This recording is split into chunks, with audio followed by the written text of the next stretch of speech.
এরকম চুন্নি শালি থাকলে তো চুনা লাগবেই। আপনারা দেখেন কি একটা অবস্থা, ভিডিওটি দেখলে বুঝতে পারবেন। শালা ফকির, পকেটে 1-2 টাকাও রাখে না।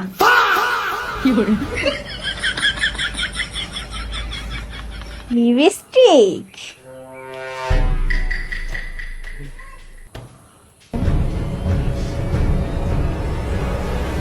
ভাইয়া,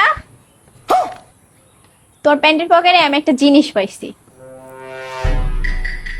কি পাইছস? লিপস্টিক।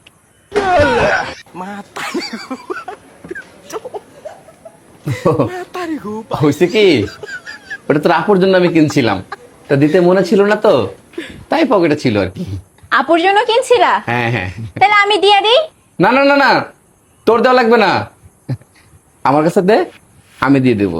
না না না, এটা আপুর জিনিস, তুমি আপুর জন্য কিনছো, আমি আপুরেই দিয়ে দিই। না শোন শোন, ওইটা তোর আপুরে দেওয়া লাগবে না, ওইটা তুই নে, কিন্তু তোর আপুরে বলিস না, হ্যাঁ? না না না, আমি কেন নিব? এটা আপুর জিনিস, আপুরেই দিয়ে দিই। আচ্ছা শোন, তোকে আমি 200 টাকা দিচ্ছি, তুই আপুরে বলিস না, এটা তুই আমাকে দিয়ে দে।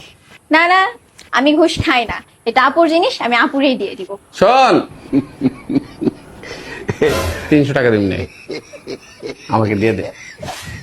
টাকা যখন দিতেই চাও, তাহলে 300 না 1000 টাকা দাও। দিলে দাও, না দিলে আপুর জিনিস, আমি আপুরে দিয়ে আসি।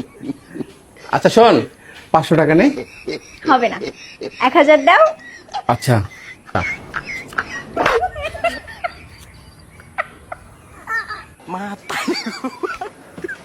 লিপস্টিক দে। থাকে এটা আমি রেখে না দিই। ওটা দে, তোর হাত লাগবে না, দে। না, আমি রেখে দিই। তোর নেওয়া লাগবে না, আপনি আমাকে দেন। চুন্নি বেগম দেন। আমি আপুরে বলবো না, বলছি তো। না, না, তো- না, থাক আমার কাছে থাক। আপনার আমি একটু বিশ্বাস করি না, আপনি আপুর কাছে ঠিকই বলে দেবেন, আপনি আমার কাছে দেন। নিবা? হ্যাঁ দে, আরে জলদি দে। बच गया साला।